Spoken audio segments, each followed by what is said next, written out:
So we just realized that all three of us are from IIT Delhi. Okay, so not by design, but great to have sort of fellow alumni here along with me. So Jaijit is actually saying you're partial. Why am I partial? Because I have put every IIT Delhi person here. Okay, all right. So, today in the morning, Shyam Madikar said a very interesting thing. Okay, he said, the overall theme which is there, the digital divide and so on. So he says the digital divide is no more as far as accessibility is concerned. Okay, 99% of the India is connected, and he defined the divides in different terms.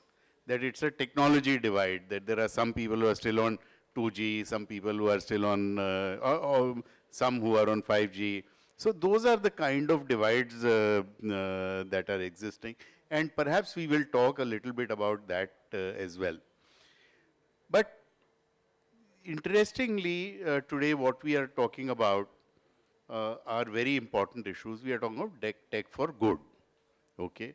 And we are talking about the sustainable footprint of the telecommunication industry, and also how inclusive is the industry. So perhaps I would just request brief opening remarks, and then after that we'll make it more chatty, and let's come out with different kind of issues. So Anku, let's start with you. Okay, first of all, I'm great to be here, and always thanks PG for calling me. So I think technology has made a sea change, especially in India, because you can see that it has empowered people not only in rural areas but also urban areas. I mean, both of them, urban and rural. So in the sense that now people who are not so they don't have economic means, but actually they have the smartphones with them, and they are able to do things which they could not do earlier. So that in that sense, it is very empowering. I think technology, especially for a country like India, it has closed the digital divide, and people can actually use it for education, entertainment, e-commerce, and so on. So this connectivity actually is helping a lot in that sense. And if you see the revolution which has happened, things like BharatNet coming up with the connectivity for 2.5 lakhs panchayats, right, gram panchayats, and fixed wireless access giving the last mile connectivity, broadband connectivity to the masses. I think these are some big changes which especially affect India. Globally, I think countries like US, they never had a dearth of broadband connectivity. But for I think what we have seen in the last few years in India, I think that connectivity has come in, and that has really brought in a big, I would say, technology for good for the country. Wonderful. Yeah. In fact, I will take off from where Anku was talking about how technology drives the change. So if you look at a new technology coming in, then what happens? Technology on its own is nothing unless it can be used for a specific purpose. So when you're looking at the social issues, there are social issues. Let's just take an example of, I think what the previous panel was talking about was agriculture. We know that there is a problem that we don't even know what kind of soil we have. So there's a mismatch between fertilizers and soil. So here comes technology. Now what technology we're talking about? We're talking about IoT, we're talking about connectivity, we're talking about drones. You mix all of them, and then on a continuous basis, you can find out what is wrong with your soil, and therefore what kind of fertilizer can be put in. So that becomes a business model, right? A business model which can be used as a social entrepreneurship or for social good or in any other form. It's a new business model. Now, business model in itself is not good enough, because along with it, you need to operationalize it. How long will the battery stay in the IoT? Does it make economic sense to put the IoT? Can the drone really go and collect the data? Or can we have other kinds of networks, such as the LoRa networks, to be able to collect that data? And if we collect the data, then where do we send it? Because the fields per se do not have connectivity. You have to bring it to the Panchayat Bhavan or the central part of the village to be able to get the data, and so on and so forth. And then comes the issue of language, issue of people, issue of capability, issue of training, issue of monitoring. All of those layers becomes the operational model, which then sits on top of the business model. Once you do all of that, in fact, my favorite example is Jugaad, because that's a poster boy of innovation in India. That's also the poster boy of what is wrong with how we treat innovation, because the moment the jugaad hits the road, it's illegal. And similarly, before we change the regulations on drones, the moment you fly a drone, and there was a drone company in Noida which was supplying to MHA, to our defense, CRPF, and so on, but they were saying every time we would fly the drone, we were illegal. We should have been put behind bars. So the last part of the jigsaw puzzle is a regulatory model. So unless we fix these, we cannot do much social good with the technology. Okay, but is the tech for bad element also overpowering the tech for good? You know, what I mean is there have been enough scams. Your privacy is at stake. I can be tracked where I am. My banking is all digital. I'm now an open book for everybody who has access to various digital footprint of mine. So, is there a danger of tech for bad overpowering tech for good? Yeah, I think certainly with everything good, there is some bad sometimes, and you already gave some examples of scams and cybersecurity issues. But apart from that, I think there's also a social issue in terms of, especially in the new generation, I see that they are always hooked to the social media and end up wasting time, right? So that's not a very good use of technology. So that is one, I would say, cons, but I think the pros really outweigh the cons. I think the way we discussed about empowering and the kind of digital revolution which is happening in India, those really outweigh those cons. But I'm sure there are more of them. No, in fact, Anku and I were discussing while we were sitting out there that I also had a fintech startup. And we had to finally shut it down because of all the negativities that was flowing through, all the cons that were happening, old women crying and saying our entire pension has been taken away because somebody said they're going to rent and they're going to pay me a little higher than the market rates and they will take it immediately, and not doing it and simply taking out the money. In fact, Anku was an investor into that startup, so that's another linkage. The point is, you know, if you look at Ramayana, if you look at Ravan's Lanka was supposed to be the Mayapuri, which is basically the way of saying that it had full of technologies, which are fantastic technologies, and it was being misused by Ravan.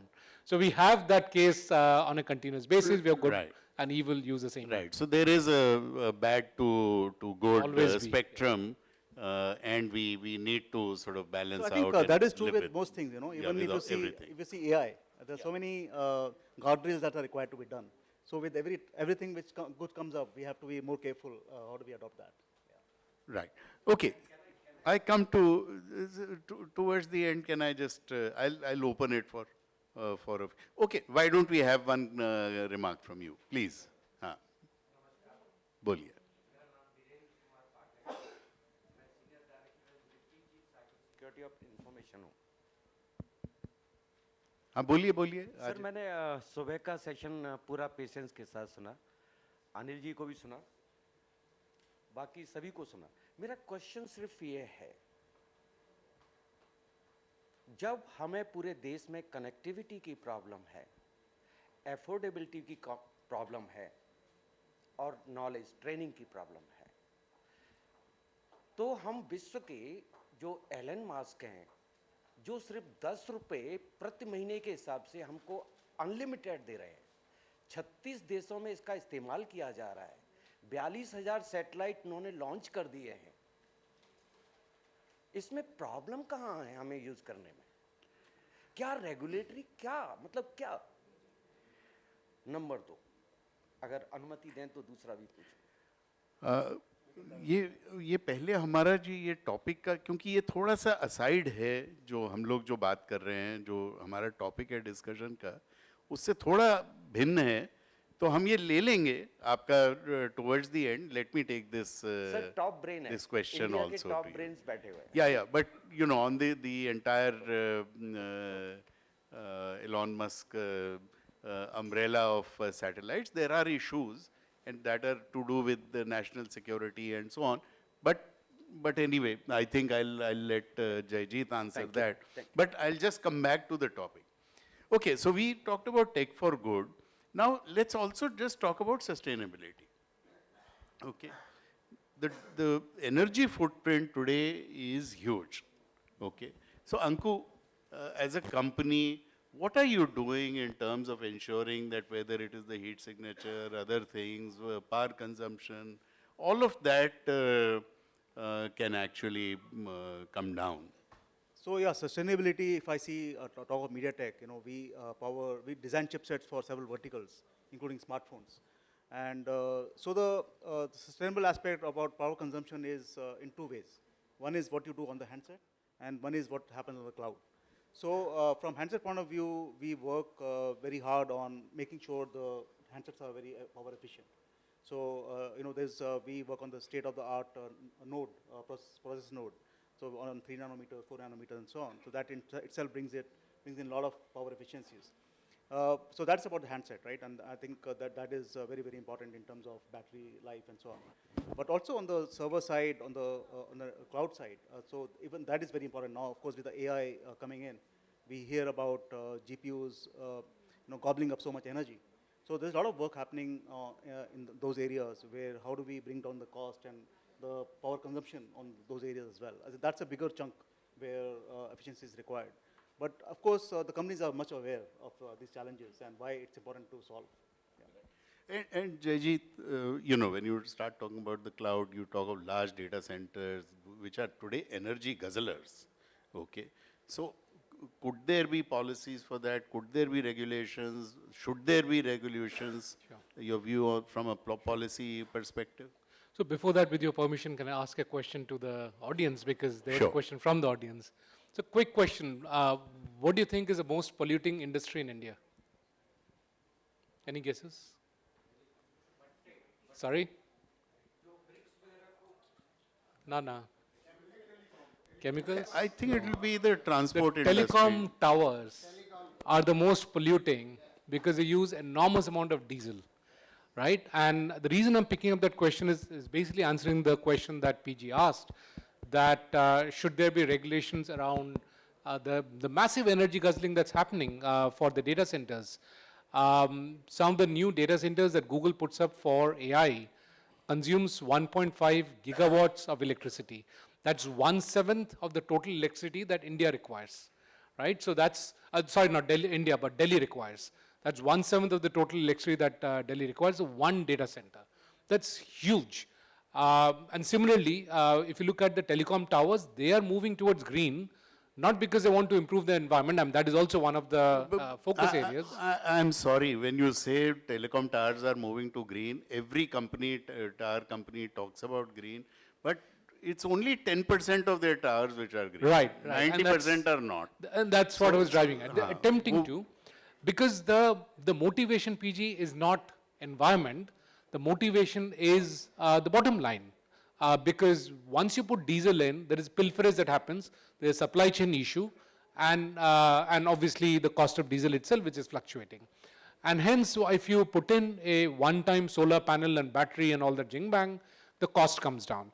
The point is, market forces are going to take over. It is not sustainable to have AI consuming that amount of electricity, no matter how much of innovation is happening on the back end, because companies like MediaTek are doing those innovations so that there are energy sipping chips being used in the back end. But algorithms have to change, and the source of energy needs to change, which is why we see SMRs coming in, the small modular reactors, the nuclear reactors coming in, because that's green in that sense, right? So the change is happening, but if the government starts getting in, it might push the industry in directions which may not be optimal. The regulator can put guidelines. Yes, they can, but it needs to be in lockstep with the industry. For example, let me take this example from the Delhi aggregator policy for EVs, where they were trying to push the three-wheelers which are doing the last mile delivery into being 15% of that being EVs. Now, when you put that, then it's going to, those who are doing last mile, they can do it, but those who are going around the city, they will not be able to provide it because we don't have that kind of an EV. Second, it discriminates against those who do not have those EVs. So it's a direct impact on their ability to earn. So it impacts their fundamental rights. Yeah, but you can always, the regulator can work with the industry, work With the out industry, a as phased normal. out manner, and Absolutely. that could be the way of. But certainly the regulations are required because, you know, as you said, right, many of the things one does, they do it for economic sense, right? How do you, so regulations have to enforce certain things which are good Absolutely, for the, yeah, Otherwise the industry will keep doing which is good, making sense for them. Yeah, I would call it enlightened regulation because our past hasn't been very promising in terms Sure. of regulation. That's why we're a little careful. Sure. Now, coming to the inclusive digital future. Now, inclusion can be in different ways. So, you know, we said economic inclusion today with 99% of the people having access. Uh, you know, it's not rural, urban inclusion. It is not rich, poor inclusion. Perhaps the male usage is more, female usage is more, is less. So yeah, there are some balancing acts which possibly be there. But I want to raise one more issue, which is to do with the disabled and the able. And some of these technologies can actually be absolutely wonderful for the disabled, right? And can change their entire life. And what do you think the industry is doing in terms of whether it is the handsets, what is it being done in terms of the regulation? So certainly, I think for disabled, that's one example, but in general, technology is a big equalizer, especially the connectivity part of it. I think it really brings a power in the hands of the person, whether it is, you know, whatever social strata he's coming from. So in that sense itself, it's a very big equalizer, and it is inclusive in that sense. So, and of course, the use cases which people use depend on the apps which you have on the smartphone or tablets or Chromebooks and so on. I think those are the applications, but I think giving the power in the hands of the people, that's a big equalizer, yeah. No, I would actually go a little deeper because defining disability also becomes a point because in the digital age, we're having more disabled people. If I'm Santali speaking, I'm now disabled because I can't read what is there on the smartphone. It's not supporting any of the scripts that I know because I don't know any scripts. Santali is not supported by any scripts, and similarly, you know, many other languages. So it starting to introduce new disabilities. Having said that, you know, we have been working with those who are physically challenged, and one of the finest visually challenged computer scientists had once made this remark that even those who are fully abled are disabled under certain circumstances. So if I'm driving a car and I want to read my newspaper, the technology is developed to read the newspaper automatically for the visually challenged is the same technology I will use while I'm driving the car. And this goes across everything. You know, if I don't have my glasses, I'm disabled.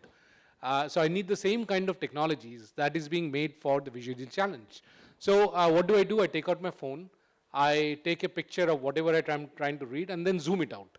And that's how I read the labels on the medicines and so on and so forth. And that's how technology is enabling those who have a physical challenge. And the other point of it is that because it's market driven. No, but my question is more from regulation aspect. What I mean is that, for instance, apps that are there on the mobile phone, if they are not made with universal design principles, then a person who is blind may not be able to access, let's say, a train booking app. Right. Right. Okay. Same So with the should, websites, should yeah. that kind of thing start coming in, that all apps that are actually made should be Absolutely. If you, as you know, universal. PG, we campaigned very strongly in 2010 to ensure that all government sites on paper are aligned to these regulations. So when the picture says president has got down, if it reads it out for those who are visually challenged, they wouldn't know which president we are talking about. Is the US president, is the Indian president? So then the standards have come in so that on paper, the visually challenged are able to read through. And yes, you know, we do need regulations, but what I was also driving at is that we need sensitization for the industry, that they invest into new set of technologies, not looking at the small market of those who are physically challenged, because even those who are not physically challenged are physically challenged under certain circumstances. So just from an economics perspective, using the nudge part of it, with the regulation nudging that entire push. Right, so use the universal design principles for. That's right. Right That's from the design That's stage onwards. absolutely. Okay, do you want to take up the satellite question? I mean, I've spent hours on this stage itself trying to explain these issues. So let's look at Google for a second. And I've got nothing for or against Google. It's an excellent company, tech savvy. There were some challenges with Google, if you recollect, that they were charging 30% for the payments being done by startups for the apps that are hosted on Google. Now, do you think it makes sense to pay 30%? Does it make sense that if I built a startup, I made an app, I put it into Google, and I'm now as Google charging 30% for whatever transaction they're doing because it's put onto my app? Do you think that makes sense? Right? Now the counterpoint obviously is that, well, it's free market, right? They are a private company, they should do whatever they do. But somehow that doesn't sound right. Why it doesn't sound right is because it is a digital utility. If tomorrow your electricity company comes and says, I'll not provide you electricity unless you pay me 100 rupees per unit, otherwise I'll cut it off, do whatever, it's a free market. Well, which other electricity company will you go to? It's a utility, right? So it is not only a digital utility, it's also a monopoly in that situation, right? So why are we giving this background is that even the government of India would find it very difficult to say, Mr. Google, please fall in line and don't charge us usurious charges because that doesn't help the environment. And therefore, if you look at satellite connectivity companies coming in, great solution. First one to come in will get 80-90% on the market, and then they can decide whether India can use that satellite during conflict with Pakistan or not. If you go back to Kargil, we bought maps from US, which were bought by the army. Why will the army buy the maps? Because they want to use it for conflict.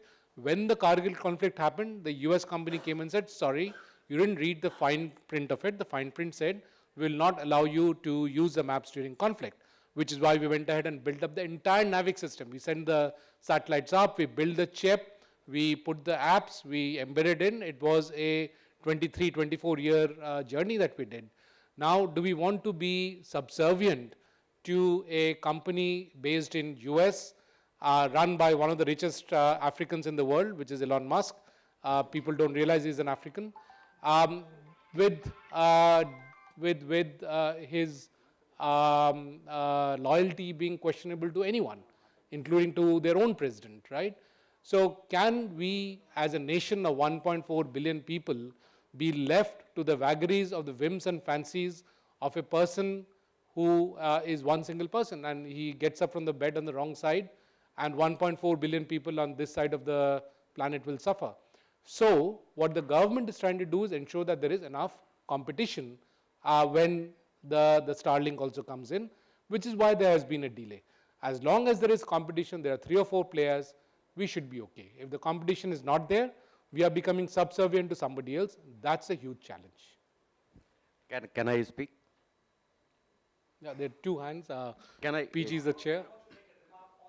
Sure. Yeah. Can I catch your name, please?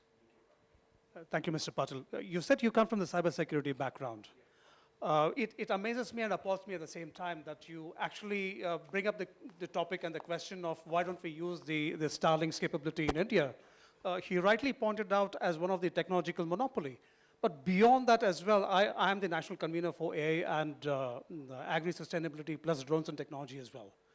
While we are on the same topic, regardless of the economics has no bearing on this, but I can get down to the economics part of it as well and how it impacts too.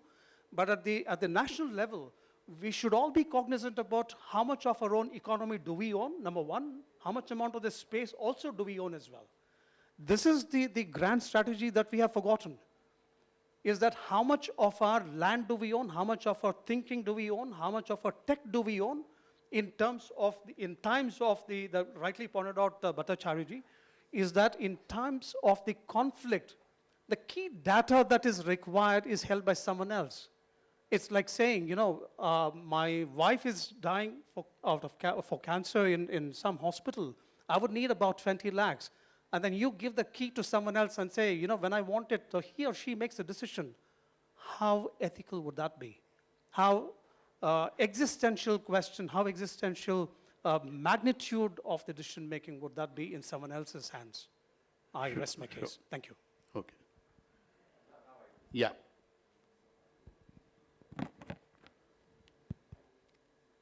धन्यवाद। मैं ज़्यादा politics में नहीं पढ़ना चाहता, न सरकार में पढ़ना चाहता, जबकि मैं सरकार का ही नुमाइंदा हूँ। हमारे शास्त्रों में क्लियर लिखा गया है, जैसे रामायण में बोला, जब जब होए धर्म की हानि। तो सर ने जो बोला है कि अगर मोनोपोली है और अगर वो क्षेत्र पर अधिकार करना चाहते हैं, तो जब जब होए धर्म की हानि, तब भगवान कृष्ण को जन्म लेना ही पड़ता है। दूसरी चीज मैं ये जानना चाहता हूं, अगर एलन मास्क कर सकता है तो इंडिया में कोई इंडस्ट्री ऐसी नहीं है जो इसके बारे में सोच सके? क्यों ना हम अपना ही रखें? दूसरा, जियो हमको 9 महीने खिला सकता है डेटा फ्री, क्योंकि वो इंडियन है। 9 महीने सबने खाया फ्री। क्या स्ट्रेटेजी थी? मेरे देश में कनेक्टिविटी की प्रॉब्लम है, अफोर्डेबिलिटी की प्रॉब्लम है, मेरा डिजिटल डिवाइड जो है नहीं सक्सेस हो रहा है, और हम 20 साल से देख रहे हैं। आज भी 5G बोलते हैं, 4G देते हैं या 3G देते हैं, प्रोवाइडर का पता ही नहीं है, कभी मिलता ही नहीं है, बात करते करते गायब हो जाता है। कहीं पर भी हो आप, गांव की बात करते हैं, गांव में अभी भी की फोन्स है सर। नहीं, लेकिन क्वालिटी ऑफ सर्विस हम लोगों ने इम्प्रूव करनी पड़ेगी, उसमें कोई दो राय नहीं है। लेकिन ये दो मुद्दे अलग अलग हैं, नेशनल सिक्योरिटी का मुद्दा और क्वालिटी ऑफ सर्विस का मुद्दा, ये अलग अलग इश्यूज हैं। आप कुछ कहना चाह रहे हैं? सर, मैं एक चीज कहना चाहता हूं, साइबर सिक्योरिटी में इंडिया के पास कोई टूल्स नहीं है, हम बाहर के टूल इस्तेमाल करते हैं। Thank you. Last comment, after that we can have a discussion outside, because मैं इसलिए बोल रहा हूँ क्योंकि मैं वैल्यू ऐड कर सकता हूँ डिस्कशन में थोड़ा सा। मैंने my name is Vipin Tyagi and I have been chairman of CDOT for about 11 years। I have been associated with the board there. Hindustan के पास में सब कुछ है। क्या मैं जब ये इस तरह स्टेटमेंट देता हूँ सिक्योरिटी में, हमसे कहा था आपके पास में लॉफुल इंटरसेप्शन खुद का नहीं है, अमेरिका 7 साल का रिकॉर्ड रखता है। आज हिंदुस्तान के पास में खुद का लॉफुल इंटरसेप्शन है। उससे समझ में क्या आया, सैटेलाइट को कहीं ले जाइए, कोई भी इस्तेमाल करता है और उसको सब कुछ पता होता है। अगर ऐसे सैटेलाइट को ला रहे हैं तो हमें सिक्योरिटी के रेगुलेशंस जो हमारे खुद के प्लेयर्स पे हैं वो उनके ऊपर लगाना, बल्कि और स्ट्रिंजेंट मॉनिटरिंग होनी चाहिए। क्या वो मॉनिटरिंग देने के लिए तैयार है? नहीं है। नंबर 2, क्या हम यहाँ पे खुद का नेटवर्क चला सकते हैं हिंदुस्तान में और compete कर सकते हैं ग्लोबल नेटवर्क से? सवाल ये उठता है कि शुरू में कोई दे देगा 10 रुपए में, जैसा आपने बोला, बट क्या सस्टेनेबल मॉडल है इकोनॉमिकली? तो वो हमारे लोगों को देखेंगे और आएगा यहाँ पे आपके सामने। जैसे ही मार्केट ये चढ़ेगा तो आएगा। पहले हम कोशिश कर रहे थे फाइबर से, वाईफाई से सबको कनेक्ट करने का, एक पूरा NOFN का प्लान बना था। अब सैटेलाइट उसमें है, सार्क का सैटेलाइट हिंदुस्तान ने खुद लॉन्च किया हुआ कनेक्टिविटी के लिए सब लोगों को। जनता के लिए कभी भी आ सकता है, जैसे ही इसका यूज केस बनेगा जो कि बहुत प्रोमिनेंट होगा, लाइक डिफेंस में। Thank you. Thank you very much.